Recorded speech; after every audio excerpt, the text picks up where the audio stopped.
This is EB3 speaking the truth in love, and I just come on for a few minutes to give you guys a word of encouragement.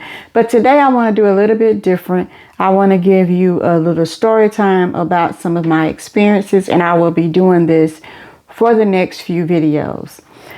So I rarely talk about what I do for a living and how I started doing it for a living. So I have shared with you guys that I work for a shipbuilding company. As a matter of fact, the largest one in the area where I am, where I live.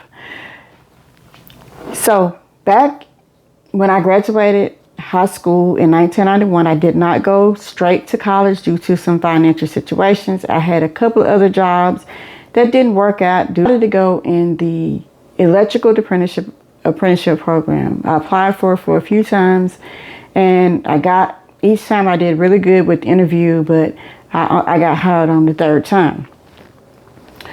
So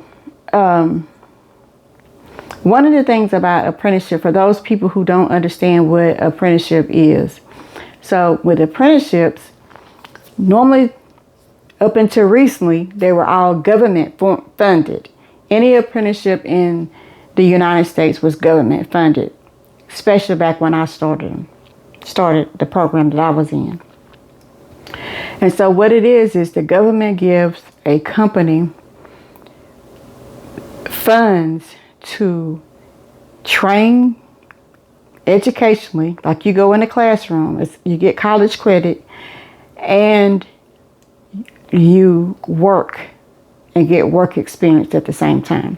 So the way this particular apprenticeship program worked was we worked 8 hours a day, and then after we worked those 8 hours, 2 days a week, we went to school, went to class after work.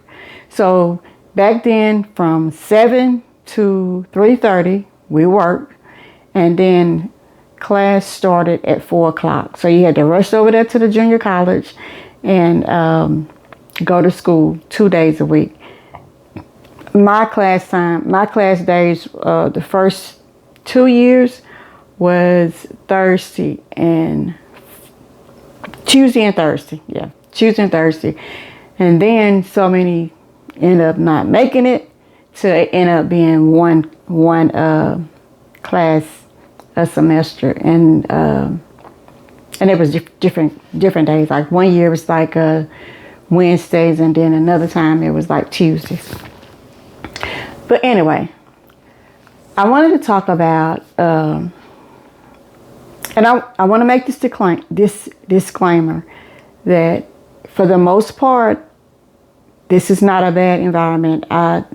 It's paid my bills. This is not like me complaining, but this is just my experience. Just being a woman, a black woman in this environment. So when I first started there, the year was 1992. I graduated in 1991, and I started working. I was 19 years old, and I turned 20 when I actually started classes. So,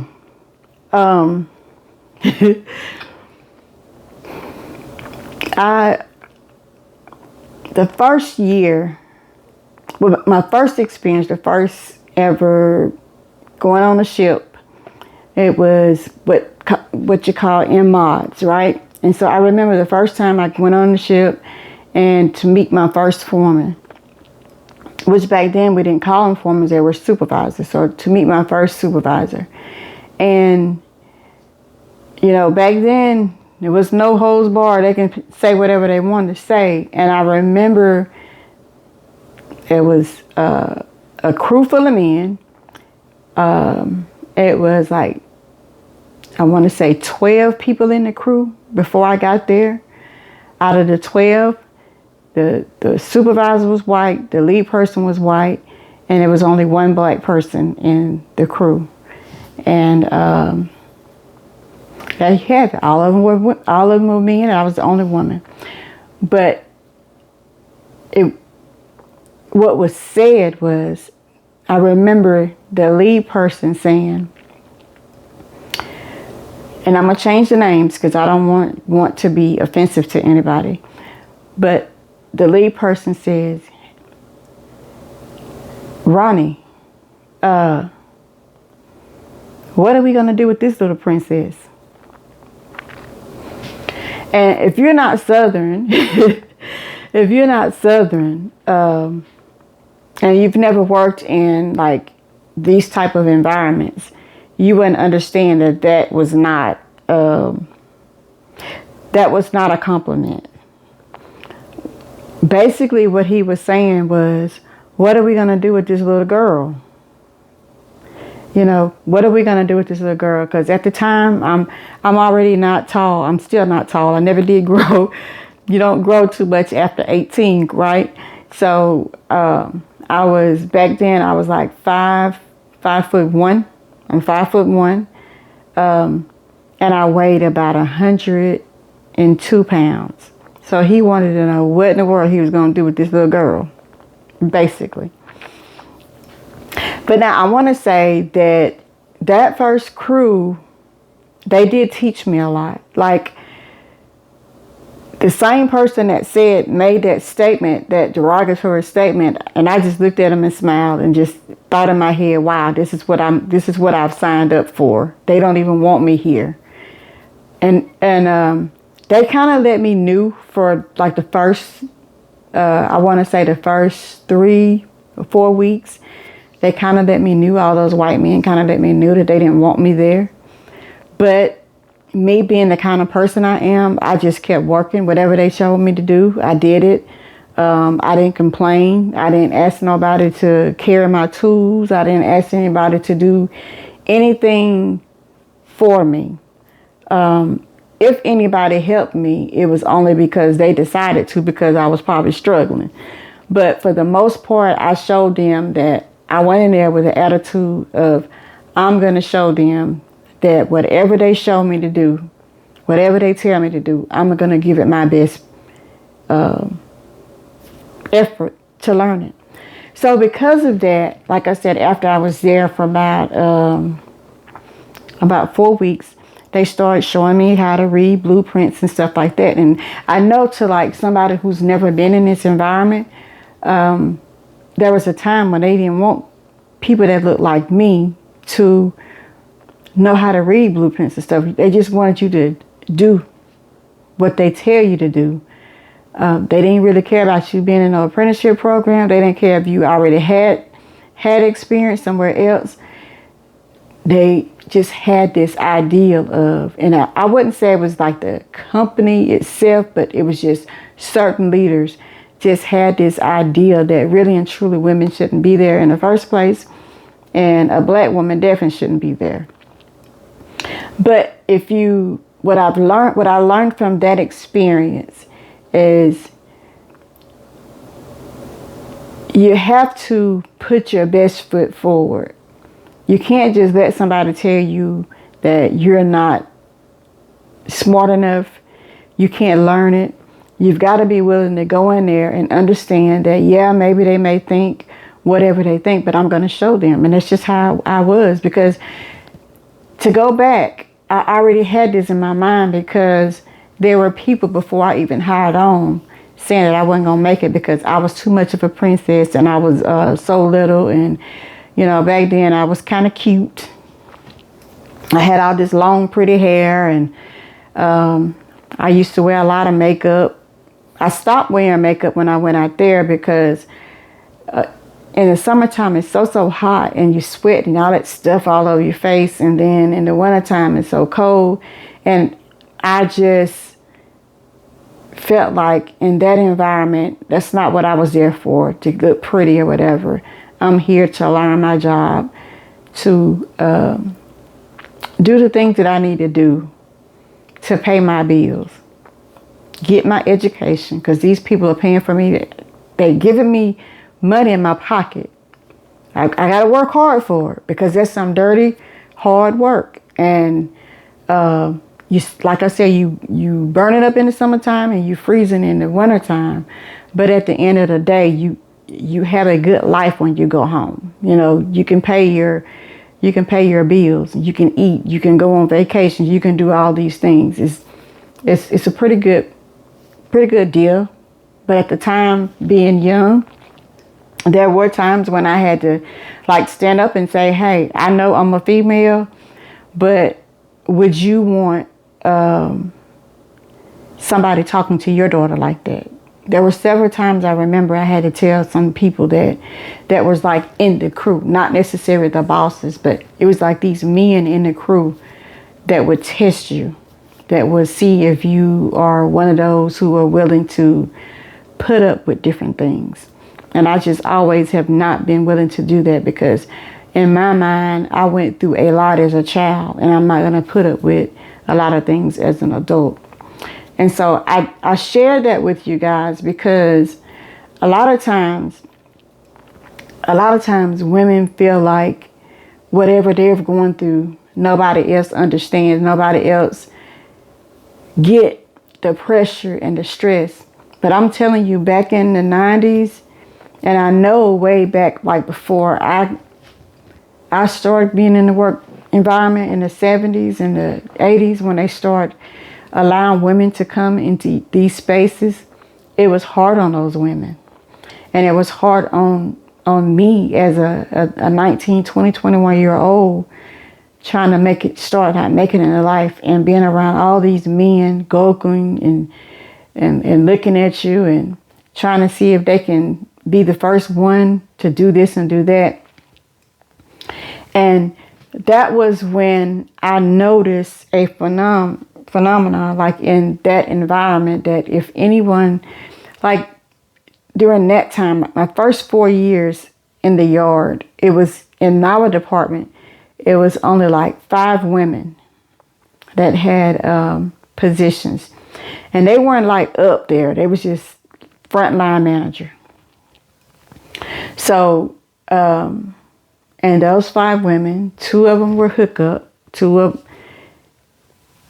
Actually, I take that back. It was 6 women. But it was 6 women compared to like 40 something men that had these positions, right? But I remember how ugly everybody was talking about them, especially those men, and even sometimes women would talk about them, that, you know, the only reason why they got these jobs is because they slept around, blah, blah, blah, blah. But this is the thing, and it's the same thing that's happening with Kamala Harris today. This is not a new phenomenon that if a woman move up in her field, has worked hard, has went back to school maybe to get certificates, to get degrees, went through the apprenticeship programs or went to college, whatever they did to get to where they are today, is always somebody going to try to make them look like they are immoral. And that's what I wanted to talk about. Ever since I've been in that environment, I used to think that it was mostly like the type of environment I'm in, because it's construction workers, basically construction workers. The facility is big, you know, you have a lot of professional, well, we call certain ones, the support teams are more professional. They probably never even come on a ship. Like a lot of the engineers, a lot of the supply chain management people, all those support people that get us where we need to be. And of course, those folks a lot of times look down on people in production, when in all actuality, people in production have to be some of the smartest people too, because you would be surprised how many people can't do something as simple as read a tape measure. People look down on folks that's doing things a little bit different than them. And I think, and they also are intimidated by in a lot of ways, they're intimidated by a lot of Black women nowadays because they can't relate. A lot of times when people can't relate And a lot of times when they feel bad about themselves because they didn't go do what they should have done years ago, they will belittle somebody. But I want to tell you guys this. If you're in the situation that I was in, like if you're in an environment where when you look around, you're the only one, or it's not very many, and the ones that there are there, so full of competition that they can't see that you both of you are in the same situation. I want you to be encouraged, because I truly believe that if you work hard enough, if you stand up for what is right, and you show people that, look, I am here and I'm not going to leave until it's my time to leave. I'm not going to let you run me off by your ignorance.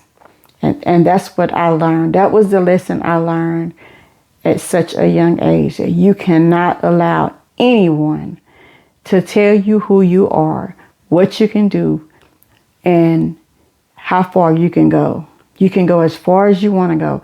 It may take you a little bit longer to get there because of the circumstance, because of people blocking you, because of people not believing in you. But if you just trust God and you work hard, you can get anywhere you want. Anyway, this has been EB3 Speaking the Truth in Love. If you like this video and you want more content like it, drop a comment and drop a comment and share. But I want to know your thoughts, some of your experiences when you were younger, especially, or even what you're going through right now. Going to being very young, moving into these spaces that sometimes you can tell the energy, you can feel the energy of folks not wanting you there. And I want you to be encouraged and keep up the faith and learn everything that you can learn, because I'm going to tell you something. They can take a lot of things away from you, but they cannot take away anything that you have accomplished and that you've learned throughout your journey. Be blessed, be a blessing, and I am out.